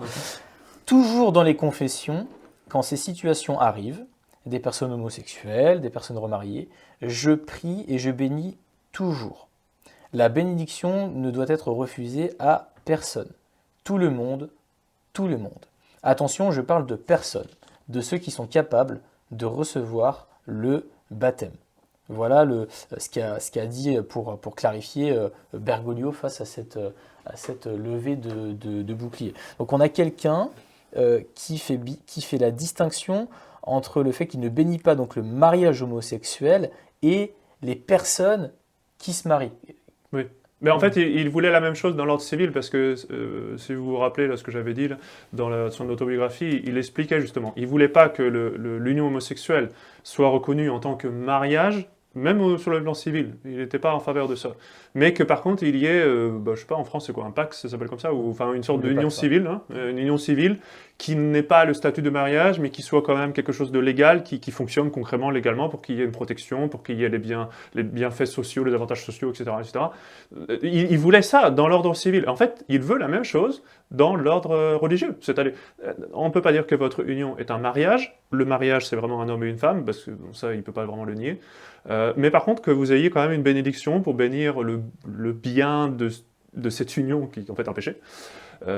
Puis après, on retourne dans tout ce qu'on a dit déjà au départ, c'est-à-dire que là, la bénédiction, elle a lieu en quelle occasion? Pour célébrer, pour bénir cette union. Enfin, c'est ça. C'est pas juste deux personnes qui sont de passage comme ça dans l'église au hasard et qui ont un projet commun, par exemple. C'est pas juste une association de chasseurs ou de pêcheurs ou de je sais pas quoi ou de joueurs de cartes. C'est pas ça qui est béni là. C'est vraiment deux personnes qui s'aiment dans un vice contre nature. C'est ça qui est béni. Non, mais il s'enfonce dans son manège, oui. c'est toujours la même chose. Je suis pas sûr que les Africains aient compris là, parce que c'est tellement, justement, c'est tellement pernicieux, je pense que... Et d'ailleurs, c'est vrai, la levée de bouclier a continué après, je sais pas d'ailleurs comment ça a terminé. En fait, moi j'ai écouté aujourd'hui une intervention du cardinal Sarah, il s'oppose encore à tout ça, avec raison. Non, ils acceptent pas ça, parce que c'est inacceptable. C'est pas tellement une clarification, quoi. Bon, c'est une... bah si, enfin, c'est une clarification où il s'enfonce, en fait. Voilà, c'est ça. Au moins, bon, d'accord, c'est très clair que c'est un dépravé, qu'il accepte des choses dépravées, voilà. Bon, si, c'est clair. Mais vous disiez que dans sa biographie, il n'a refusé qu'une seule fois l'absolution. Oui, il mentionnait ça, il confiait ça, oui, c'est vrai. Dans son autobiographie, celle qui est sortie là, il y a 15 jours à peu près, ou 3 semaines maintenant, il dit qu'il n'a refusé, dans toute sa vie, il n'a refusé qu'une seule fois l'absolution. Donc ça veut dire qu'il l'a donné pour... Alors, là, il parle de gens qui viennent en beaucoup de confession. gens qui ont fréquenté, de gens ainsi qui ont fréquenté son confessionnal, mais j'imagine plus d'une fois. Il dit bien toujours dans les confessions quand ces situations arrivent. Oui, donc de fait, il avait en confession donc, des homosexuels, des divorcés remariés, etc., etc., et il leur dit qu'il les bénissait toujours, et en fait, il ne leur refusait pas l'absolution. Ça ne m'étonne pas, parce que, je ne veux pas répéter ce que j'ai dit dans la dernière vidéo, mais il demande effectivement à ce que ces gens-là puissent recevoir tous les sacrements, concrètement, avec un certain discernement, accompagnement, tout ce que vous voulez, enfin des termes qui servent un peu à tout et à rien. Donc ce n'est pas étonnant que lui-même le pratique. Et aussi, il faut être honnête, c'est-à-dire, tous les gens qui pointent du doigt un petit peu Bergoglio en disant « regardez ce qu'il a dit, c'est méchant, etc. » Oui, mais en fait, c'est la pratique quasiment universelle. Hein. Déjà, beaucoup de clergés modernes pratiquent l'homosexualité eux-mêmes. Alors évidemment, ils vont quand même pas condamner ceux qui le font eux-mêmes. Bon. Et deuxième chose, s'ils ne le font pas eux-mêmes, ils approuvent ceux qui le font, ou au moins ils sont tolérants. Oui, c'est ça, ouais. Cette pratique-là, elle est déjà universelle. Donc en fait, il ne fait que entériner par une loi officielle quelque chose qui est déjà pratiqué. Donc, bon, c'est un peu le paradoxe de ce bateau-là qui est en naufrage. Les choses s'enfoncent et ceux qui essaient de sauver Bergoglio ou de dire qu'en fait, il n'a pas vraiment dit ça, mais c'est exagéré, il faut faire les distinctions entre homosexuels et les pratiques d'homosexualité, etc. Tout ça, c'est de la poudre aux yeux. Il y a une constante qui est très claire, et il y a un agenda très clair, et ça va toujours dans le même sens, c'est tout. Et il n'a jamais condamné, évidemment, ces choses-là. Bien loin de là, il demande à ce qu'on arrête de les considérer comme criminels, il demande à ce que la loi civile les permette, et donc il veut que la loi ecclésiastique, elle aussi, les permette, et en fait, il a aboli par ce discours le statut, disons, qui était reconnu par le droit de l'Église, à savoir que ces personnes sont des pécheurs publics. C'est un statut canonique. Ce sont des gens qui sont dans un péché public, et il y a différentes conséquences canoniques qui s'ensuivent de cette situation, et par rapport à la vie sacramentale aussi. Et donc ils détruisent cela. Donc l'homosexualité et toutes les choses LGBT se retrouvent décriminalisées au niveau ecclésiastique, et ils demandent à ce que ce soit fait également au niveau civil. Il y a une continuité. Bergoglio fait effectivement, a fait forcément sa clarification là-dessus. Il y a aussi un de ses meilleurs amis qu'il a fait cardinal il y a pas longtemps, l'évêque Villemer. en Allemagne qui a annoncé, alors tenez-vous bien, j'ai esquissé quelques sourires en lisant l'article tellement que c'est juste énorme. Début 2024, que dans son diocèse, on offrirait maintenant une attention pastorale au queer, etc. Il y a également une cérémonie de bénédiction de transition de genre. Alors, attendez, non, mais là donc, je vous ai juste peint le truc, donc je suis allé voir. Donc, est-ce qu'il faut rebaptiser Alors attendez, dans l'article, il est noté, on vous le met, le diocèse offre une cérémonie de bénédiction pour les transitions de genre et autres soins pastoraux sensibles aux homosexuels. Alors déjà, ça c'est pas mal. On peut lire un petit peu plus loin. Dans ce diocèse catholique, les couples lesbiens peuvent inscrire leur enfant au baptême. Une personne trans peut obtenir une bénédiction pour sa décision de renier le sexe que Dieu lui a donné. Et les parents peuvent avoir un enfant non binaire. Alors, j'ai creusé un petit peu plus. Dans la Croix internationale, on retrouve, alors ça c'est fort, l'allemand Wilmer, largement considéré comme un évêque de François, donc ça c'est établi apparemment par tout le monde. Oui, même il a failli être choisi pour être le préfet du dicaster à la place du cardinal. Ah oui, bah voilà, bon bah... En fait, il est très bien vu par Bergoglio. D'accord. Alors, il est bien vu par Bergoglio, ouais. Il a affirmé que le pape veut, citation, hein, sic, renverser l'Église. Et ça, attendez, c'est un mois. Non mais là, c'est un mois. C'est lui qui le dit. Oui, et ça, c'est un mois après la déclaration, sa déclaration du coup sur les queers. Un mois après, d'accord. Dans le même article, bon ça je l'ai noté parce que j'ai trouvé ça quand même hyper drôle, on peut lire une autre déclaration incroyable. Aujourd'hui, les gens font plus confiance à un vendeur de voitures d'occasion qu'à un évêque. La faute à qui? C'est une citation de Wilmer, hein. D'accord. Ouais. La faute à qui? Mais ils en sont complètement conscients. Ils en sont complètement conscients mais non mais c'est... Donc lui, il propose des cérémonies de transition. La voiture d'occasion, elle a déjà servi, donc on sait qu'elle roule. Par contre, leurs espèces de théories, on sait pas. On n'a jamais vu rouler leur théorie, quoi. Donc ouais, donc cérémonie de bénédiction, de transition, de genre, quoi. Aucune réprimande de Bergoglio. On parlait tout à l'heure des actes. Rien. Bien au contraire. Non, mais ça rentre dans l'agenda de Bergoglio, donc forcément il ne va pas condamner ces gens-là. Au contraire, dès qu'il peut promouvoir ce genre de personnes, il le fait. Mais qu'en pense le cardinal Burke, justement, Monseigneur Schneider, etc. de ça. Enfin, je veux dire, c'est. Il faut leur demander.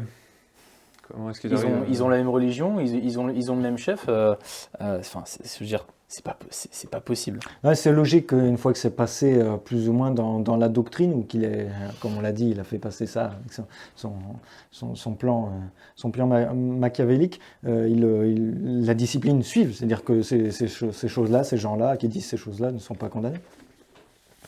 Alors on va suivre, enfin on va faire un petit zoom sur une personnalité qui qui s'appelle Timothée Radcliffe, qui, vous allez le voir, en fait correspond parfaitement à l'agenda bergolien. Pour rappel, en mai 2015, il est nommé par Bergoglio comme consulteur pour le Conseil pontifical de la justice et de la paix. Il a été maître général des Dominicains de 1992 à 2001 et il avait étudié la théologie à Paris sous Yves Congar. Est-ce que vous souhaitiez justement faire un point par rapport à ça et aussi rappeler pour les plus novices justement qui est Yves Congar? Oui, Yves Congar, c'est un des principaux architectes, je ne sais pas si le terme est exact, mais en tout cas, un des théologiens les plus influents lors du Concile Vatican II. Il est responsable en fait d'une bonne partie des idées de Vatican II. C'était, je pense, le théologien le plus actif à Vatican II, qui a inspiré tout le monde, qui est élu en fait par tous les pères du Concile de Vatican II. Et puis même, ils en rigolaient un petit peu parce que c'était vraiment le théologien en vogue à l'époque. Et au Concile, il faisait même des blagues sur Congar en disant il n'est pas sûr que Congar ait lu toutes les œuvres de Congar, parce qu'il a écrit tellement de choses. C'était quelqu'un d'extrêmement productif. Et donc c'était ce qu'on appelle un nouveau théologien, c'est-à-dire un des théologiens qui adhérait à la nouvelle théologie, la doctrine qui était, en fait, qui est une sorte de modernisme édulcoré. Donc le modernisme avait été condamné sous Saint Pie X de façon assez forte. Il est revenu sous Pie XII. Bien sûr, il n'avait pas complètement disparu, mais il s'était plus caché dans les matières liturgiques et sociales entre Saint Pie X et Pie XII. Sous le pontificat de Pie XII, on retrouve les idées modernistes, mais un petit peu changées, un petit peu édulcorées, malheureusement, dans tous les milieux académiques de l'époque. Et donc, Yves Congar fait partie de ces intellectuels qui est responsable en fait de la catastrophe de Vatican II, qui a défendu toutes les erreurs de Vatican II avant Vatican II, et d'ailleurs qui s'est fait condamner pour ça. On rappelle qu'ils sont passés par la liturgie, d'où le mouvement, mouvement liturgique, oui. Justement pour attaquer la doctrine avant. Oui, Congar peut-être un peu avant moins. Vatican II. Congar était un peu moins dans la liturgie, mais Oui. ceci dit, il rencontrait quand même, il allait régulièrement à des cérémonies protestantes, et il rencontrait des protestants au moins une fois par semaine, plus ou moins, avec la permission des supérieurs, hein, c'est quand même assez incroyable. Ah, une certaine cadence quand même de rencontres. Oui, non, mais c'était quelqu'un qui était extrêmement actif. Et certains, notamment un de ses livres a été mis à l'index, Vraie et fausse réforme de l'Église, qui en fait demandait une réforme de l'Église qui est exactement ce qui s'est passé. À l'époque, ça avait été mis à l'index, ça avait été condamné parce qu'on était encore dans un milieu catholique avec des gens en charge qui étaient catholiques. Aujourd'hui, ce livre-là qui a été condamné, maintenant est donné en lecture aux séminaristes quand ils font leur séminaire chez les modernistes. Ils se posent pas la question, quoi. Mais non, en fait, eux, ils voient ça comme, oui, à l'époque, ça a été condamné, mais en fait, c'était vraiment une bonne idée. Donc, tout ce qui avait été réprimé de façon plus ou moins forte, censuré, sous Pie XII, ont été promus comme les experts au moment de Vatican II et ont été ensuite créés cardinaux plus tard. Congar a été créé cardinal en récompense de tout son travail. Donc voilà un peu le personnage. Vous vouliez rajouter quelque chose sur Congar? C'est lui que Monseigneur Gérard Deslauriers avait dénoncé au Saint-Office. 2 fois. Justement, ces choses-là. Ouais.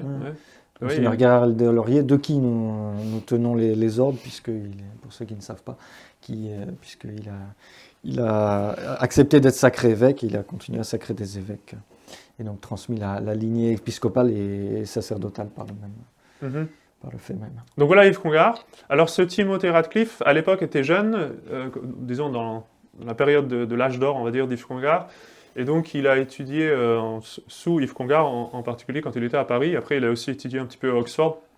Donc en soi, il est dominicain, même si malheureusement il n'est pas thomiste, on ne va pas se mentir. Justement, il a hérité de tout l'enseignement, de toute la réforme de la théologie qui a été causée par Yves Congar et ses copains, que ce soit Chenu ou compagnie. Donc voilà un petit peu pour le personnage. Alors après, la raison pour laquelle on veut parler de ce personnage-là, c'est parce que c'est vraiment quelqu'un qui a été choisi par Bergoglio, et Bergoglio en fait va d'abord l'amener à la curie, donc à ce moment-là, comme vous l'avez dit, en 2015, c'était ça 2015, et ensuite le faire monter en grade petit à petit, en importance, jusqu'à le créer cardinal le 8 décembre dernier, finalement. Donc c'est un personnage qui a été bien choisi par Bergoglio parce que il rentre dans cet agenda pro-LGBT, pro-homosexualité et compagnie, n'est-ce pas? Il avait manifesté des opinions déjà qui allaient dans ce sens-là, quand il était, donc avant même le pontificat soi-disant de Bergoglio. Il était connu pour ses positions justement sur ces questions-là. Il voulait. Si vous voulez, je peux en évoquer quelques-uns. Oui, en 2005, alors que la question de refuser à la prêtrise les candidats ayant des tendances homo, Radcliffe en fait a dit qu'au lieu d'exclure les homosexuels, on devrait exclure les homophobes. Voilà, mais donc déjà on a ça. L'année d'après, donc lors d'une conférence à Los Angeles, il avait dit qu'il fallait vivre avec les homosexuels, regarder des films homosexuels, lire des romans homosexuels, etc. Pour faire comprendre, il faut faire une immersion en fait homosexualité pour comprendre en fait ce qu'ils vivent. Et quelques années plus tard, ça permet de voir aussi qu'il y a une Enfin voilà, ces gens-là, il y a une pensée derrière, parce que si pendant plusieurs années on dit la même chose, c'est qu'il y a une source à ça. On a retrouvé des propos de 2013, citation, « Quel rapport tout cela a-t-il avec la question de la sexualité gay? Nous ne pouvons pas commencer par la question de savoir si c'est permis ou interdit. » Déjà, il pose les bases. « Nous devons nous demander ce que cela signifie et dans quelle mesure cela est eucharistique. » Quelle horreur. C'est un blasphème. Je suis navré de lire ça. Certes, elle peut être généreuse, vulnérable, tendre, mutuelle et non violente. Donc, à bien des égards, je pense que cela peut exprimer le don de soi du Christ. Il parle de l'homosexualité, là.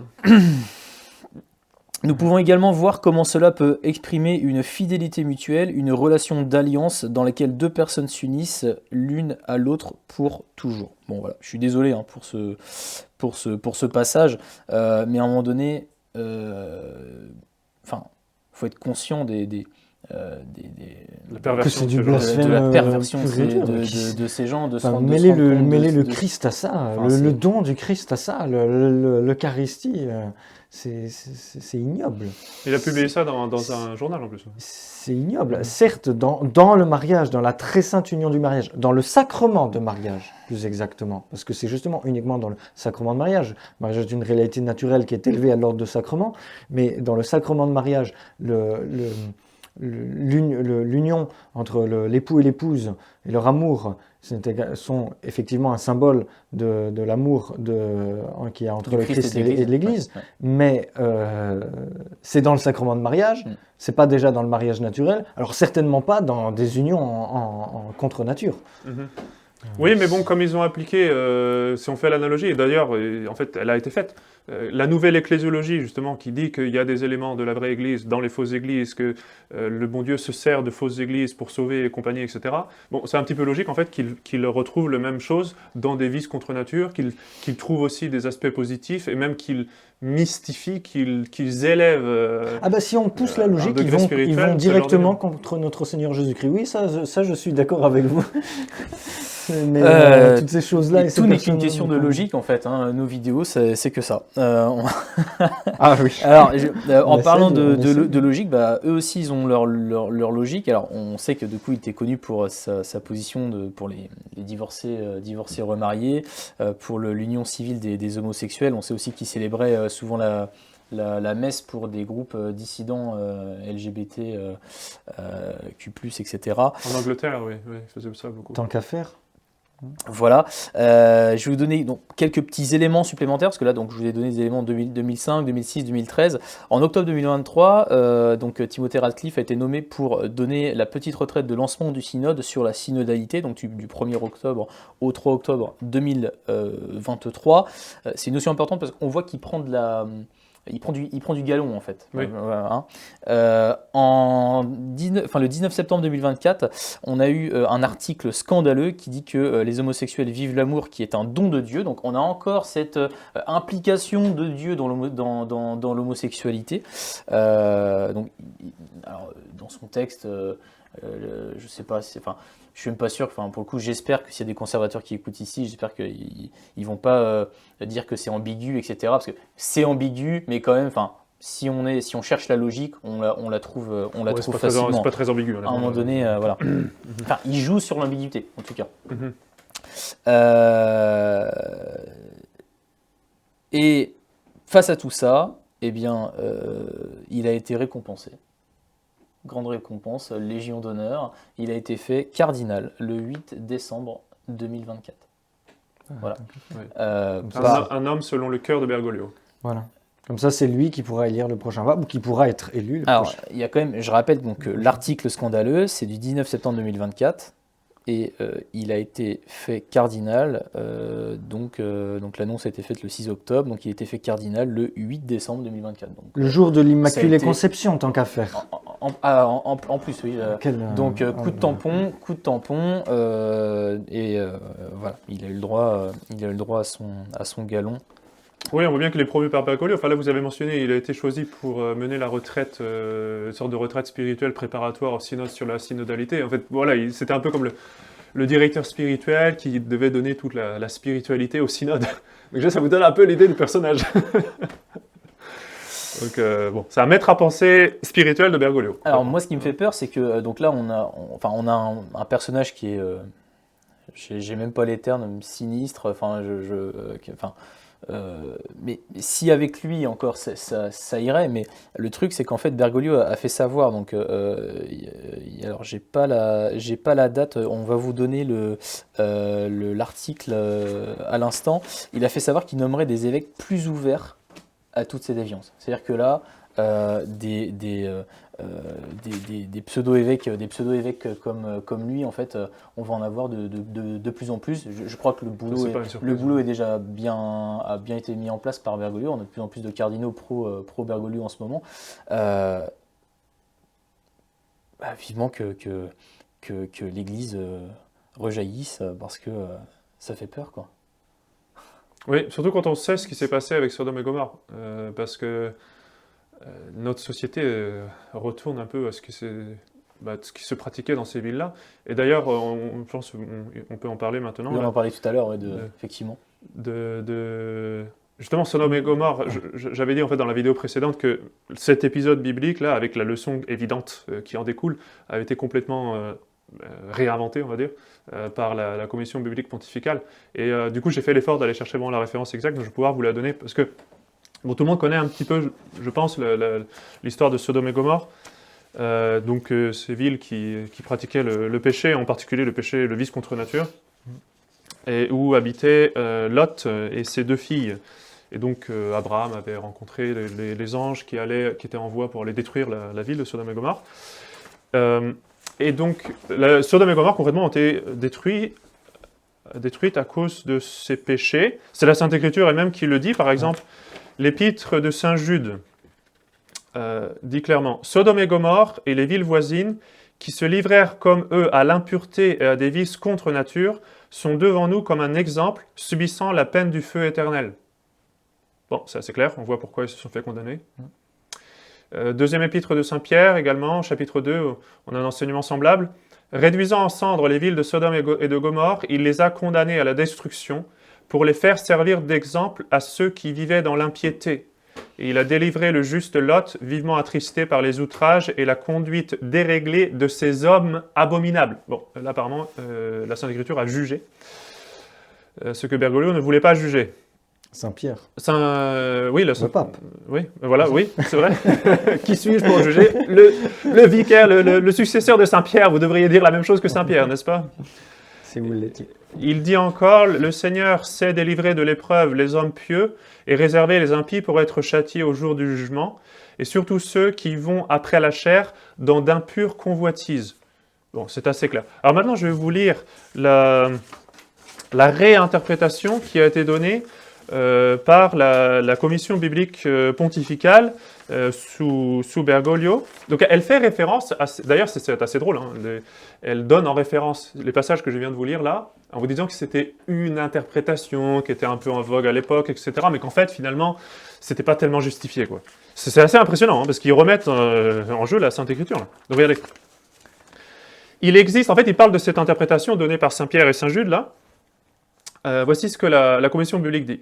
Il existe cependant une interprétation différente de celle qu'ils veulent donner, qui ressort de certains textes du Nouveau Testament et qui, à partir du IIe siècle de l'ère chrétienne, s'est imposée comme une lecture habituelle du récit biblique.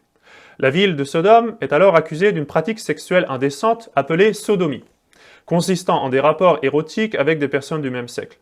À première vue, cette affirmation semble clairement étayée par le récit biblique. À première vue. C'est pour les simples, oui, ça. Vous voyez, ça, c'est les gens qui sont un peu simples. Mais avec de la formation, on comprend mieux. Alors, avec 2000 ans de recul, on a enfin trouvé ce que ça voulait dire. Malgré tous les pères de l'Église qui avaient un petit peu... Et puis quelques apôtres aussi au passage. Il manquait de formation. Non mais à première vue, quoi. À première vue. Alors... Quelle est du coup la bonne interprétation à donner? Attention.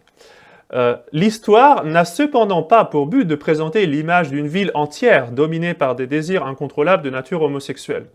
Ce qui est plutôt dénoncé, c'est la conduite d'une entité sociale et politique qui ne veut pas accueillir l'étranger avec respect et prétend donc l'humilier, le contraignant par la force à subir un traitement diffamatoire de soumission, parce qu'il voulait littéralement, violer les anges qui venaient.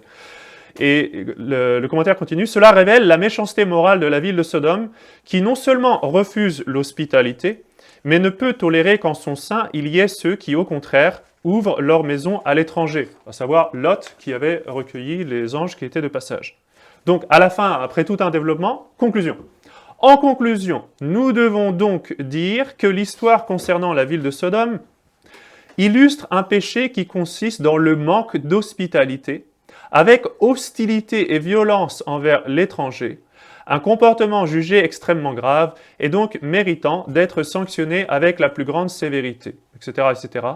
Nous ne trouvons aucune indication dans les traditions narratives de la Bible concernant les pratiques homosexuelles, ni comme comportement à condamner, ni comme attitude tolérée ou accueillie.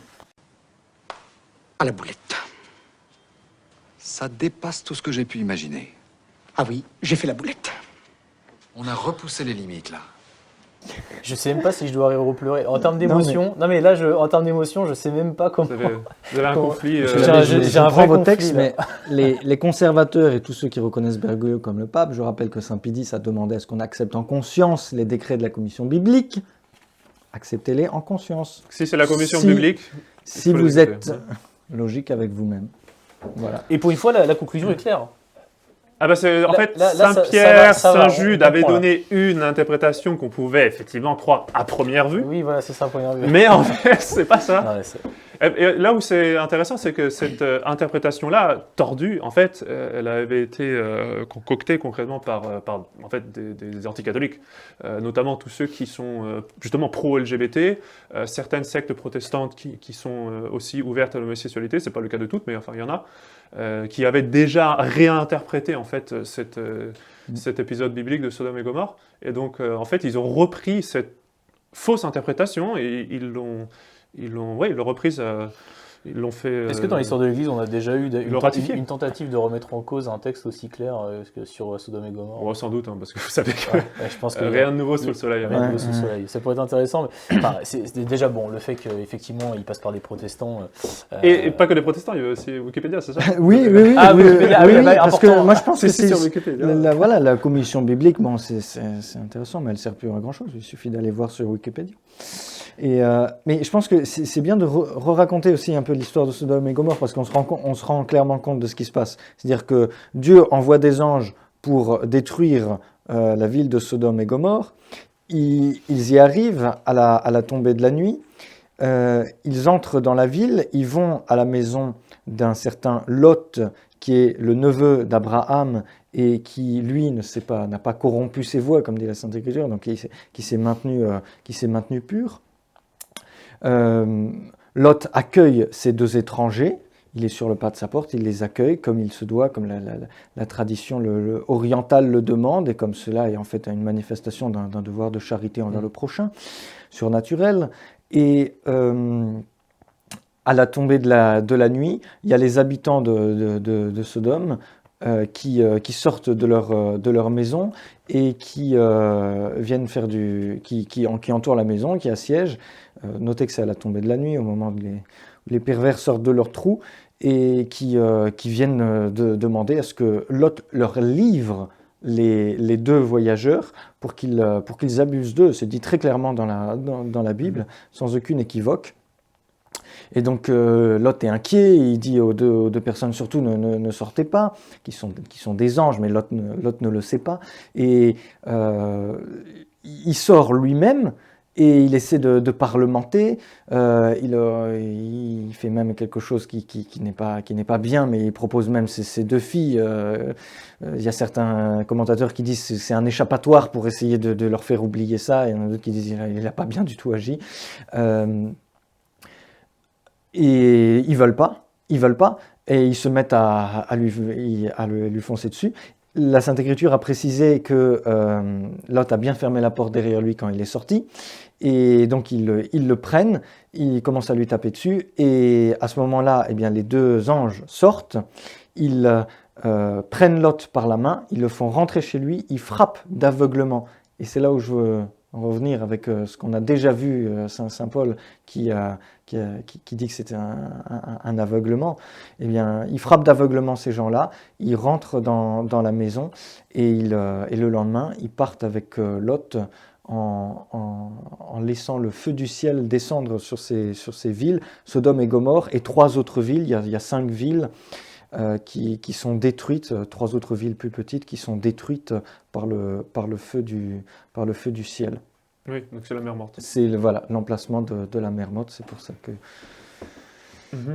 Voilà le châtiment qui est réservé, tout simplement. Voilà, quand on mentionne ces choses abominables, eh bien, tout de suite, c'est le feu du ciel. Alors, on peut dire que heureusement que le bon Dieu a promis qu'il ne détruirait plus la terre par le feu. Il y aura, pardon, par l'eau. Mais le bon Dieu, justement, le bon Dieu a laissé entendre certainement qu'il y aurait un déluge de feu, et c'est certainement à cause de choses comme ça qui offensent tellement le bon Dieu, le cœur immaculé de Marie. Là. On a parlé de tous ces mauvais personnages et toutes ces choses abominables au pied de la Sainte Vierge. Fatima, Notre-Dame nous avait dit qu'il y aurait ce genre de choses. On s'imaginait sans doute pas que ça irait aussi loin, surtout venant du siège de Saint-Pierre, entre guillemets. Parce qu'on voit bien ce que nous dit Saint-Pierre, qui condamne clairement ces choses-là, et maintenant on a quelqu'un qui se fait passer pour le successeur de Saint-Pierre et qui nous enseigne exactement le contraire. Oui, elle parle du cloaque d'impureté, effectivement. Bon, de toute façon, clairement, cette vidéo n'a pas été facile à faire. C'était peut-être moins divertissant que ce qu'on a pu faire jusqu'ici. En tout cas, c'était un sujet important qu'on souhaitait évoquer aujourd'hui. Justement, pour combattre ça et surtout être au service de notre Seigneur Jésus-Christ, de Notre-Dame et de l'Église, et de se combattre soi-même le démon et le monde, eh bien, comme je l'ai dit en début de vidéo, il y a des retraites de Saint-Ignace. On vous remercie, il y a déjà beaucoup d'inscriptions dessus. Il reste des places. Je vais vous laisser réexpliquer, peut-être, monsieur l'abbé, des personnes qui étaient peut-être pas forcément présentes, qui n'ont pas vu forcément les dernières vidéos. Voilà, ils ont tort. On en parlait. Mais on va à réexpliquer ce qu'est une retraite de Saint-Ignace et le pourquoi est-ce que c'est nécessaire pour le salut de l'âme. Une retraite de Saint-Ignace, c'est d'abord un moment où on se coupe totalement du monde pour prendre du recul. Voilà, on n'écoute pas la voix du monde, mais on va réfléchir dans son cœur. C'est d'abord un moment de retrait, un peu de repos physique et psychologique surtout, je dirais, parce que ça permet de se recentrer sur soi. C'est pas purement naturel, attention, il y a aussi une démarche spirituelle, bien sûr. Ça permet d'être confronté aux grandes vérités naturelles et surtout surnaturelles qui nous sont rappelées à ce moment-là, et ça consiste simplement à assister à quelques conférence pour ensuite pouvoir méditer dans son cœur. Ça dure combien de temps, monsieur l'abbé? Ça dure une semaine parce qu'il y a tout un... Oui, c'est ça que je veux dire. 5 jours, oui, 5 jours. 5 jours, normalement c'était 30 jours, mais ça a été réduit à 5 jours. Et on va pas tout refaire. Il n'y aurait pas grand monde. Il n'y aurait pas grand monde pour 30 jours, oui. On ne va pas réexpliquer, mais à chaque fois, ce qui me marque dans les retraites de Saint-Ignace, c'est cette démarche psychologique qui est adapté à l'homme pour l'élever à la foi et le faire grandir, à atteindre le but, c'est de prendre le chemin du ciel, tout simplement. Voilà. Et c'est la Sainte Vierge qui a donné les exercices, donc une méthode à Saint Ignace de Loyola, qui a été ensuite développée, puis qui est prêché, qui est adapté au jour présent par les prédicateurs. Voilà. N'hésitez pas à faire une retraite de Saint-Ignace. Je ne connais personne qui soit ressorti d'une retraite sans être profondément heureux. Personne. Voilà. Alors, vous allez me dire, c'est difficile, ok, mais c'est plus que des vacances, c'est-à-dire c'est pas du plaisir qui disparaîtra. C'est plus que des vacances. C'est bien vendu. Mais c'est vrai. C'est-à-dire que même humainement parlant, évidemment, c'est une joie que vous ne connaissez pas véritablement. Mais je vous le promets, je ne connais personne qui ne soit pas ressorti d'une retraite profondément heureux. Alors ça reste un détartrage spirituel. Ça, on fait le grand nettoyage. On fait le grand nettoyage. Et justement, à la fin, effectivement, on se sent léger et libre tout est rangé, tout est en ordre. Oui. C'est ça, ouais, complètement. Également, vous souhaitiez, il y a un pèlerinage à Sainte-Anne-d'Auray qui est prévu. Là, je vais laisser parler le breton parce que Sainte-Anne, ça lui tient certainement à cœur. J'ai pas notifié la date. Oui, puis surtout que la date, en fait, elle a un petit peu changé. C'est-à-dire qu'il y a quelques mois, on avait prévu de faire ça le 8 mars, mais en fait, on va devoir repousser ça au 15 mars. Bon, on fait en fait commémoration d'un grand anniversaire très important. C'est le 400e anniversaire cette année de la découverte miraculeuse de la statue de Sainte Anne d'Auray. Bon, je ne veux pas raconter ici toute l'histoire, mais c'est extrêmement important. Non seulement pour les Bretons, bien sûr, parce que bon, c'est Sainte Anne d'Auray quand même, c'est le centre spirituel, on va dire, de la Bretagne, mais aussi pour tous les dévots de Sainte Anne. Je pense que tout catholique doit être un dévot de Sainte Anne, au moins dans une certaine mesure. Donc pour nous, c'est un événement extraordinaire. Et je pense qu'il faut qu'on le célèbre avec le plus de solennité possible, le plus de joie possible.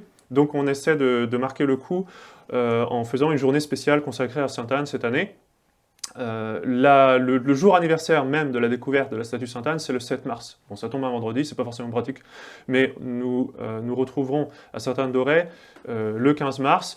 On aura bien sûr la visite de la basilique, etc., la Sainte Messe et des conférences sur Sainte Anne, sur l'histoire de Sainte Anne d'Auray, sur d'autres questions qui sont relatives à Sainte Anne d'Auray. Je pense par exemple peut-être parler de Pierre de Keriolet, qui est un pénitent breton très associé à l'histoire de Sainte Anne d'Auray. Voilà, donc venez, si vous aimez Sainte Anne, s'il vous plaît, venez. C'est très important, c'est le 400e anniversaire. Même si vous ne connaissez pas Sainte Anne, ça peut être le bon moment pour la connaître. Exactement. Pour nous, c'est notre bonne mère, comme nous le chantons, comme nous le disons. C'est vraiment très important. Et pour essayer de motiver un petit peu les Bretons, là. Quand, par exemple, Saint Pie X était évêque de Mantoue, ou quand il était patriarche de Venise, à chaque fois qu'il y avait ce genre d'anniversaire, c'est-à-dire le 800e anniversaire de Saint-Louis de Gonzague, ou des choses comme ça, c'était une fête extraordinaire pendant toute l'année. Et bon, bien sûr, on n'a pas forcément les moyens qu'avait le patriarche de Venise, ou l'évêque de Mantoue. Mais enfin, à notre mesure, quand même, c'est vraiment important. Avec des dons, on pourrait. Hein. Mobilisons-nous. Oui, mais ce qui compte encore plus, c'est le cœur, surtout. Voilà, que les gens apportent surtout à Sainte Anne, plus que les dons, qu'ils apportent leur cœur, qu'ils apportent leur ferveur, qu'ils viennent l'honorer avec leur chant, avec leur joie. Et voilà. Donc c'est vraiment important pour nous de marquer le coup, de célébrer cet anniversaire de façon solennelle. Et donc rendez-vous le 15 mars à Sainte Anne d'Auray. Et si vous ne pouvez pas bouger, vous pouvez vous y associer en priant, voilà, déjà pour l'événement, mais aussi pour cet anniversaire. On tient à vous remercier d'avoir écouté cette vidéo jusqu'au bout. C'était encore une fois pas forcément un sujet évident à aborder. On vous met toutes les références en dessous de la vidéo. Avant de clôturer, si ce n'est pas fait, on vous invite, vous n'êtes pas obligé, mais quand même, à vous abonner et à aimer la vidéo. Ça permet tout simplement de référencer en fait de plus en plus la chaîne YouTube, essayer de capter en fait un maximum de gens et surtout ce qui est important, c'est que nos deux abbés sont disponibles, se rendent disponibles. Si vous avez des questions, si vous êtes en voie de conversion, n'hésitez pas à nous envoyer. Vous avez un lien courriel en dessous de la vidéo. N'hésitez pas à passer par ce biais pour nous contacter et on prendra en tout cas un temps pour répondre à vos questions et vous aider si besoin. Est-ce que vous souhaitiez dire quelque chose avant de... Des questions ou des contradictions en tout cas. Ou des contradictions, oui, ça arrive. Ouais. Merci oui, Melvin. Par contre, je le dis, parfois il faut un petit peu de patience, on ne répond pas tout de suite, toujours immédiatement. Oui, il y a beaucoup de choses. Mais oui, on va essayer de prendre le temps de répondre à toutes les questions. Bien, merci beaucoup et à très bientôt. Que Dieu vous bénisse.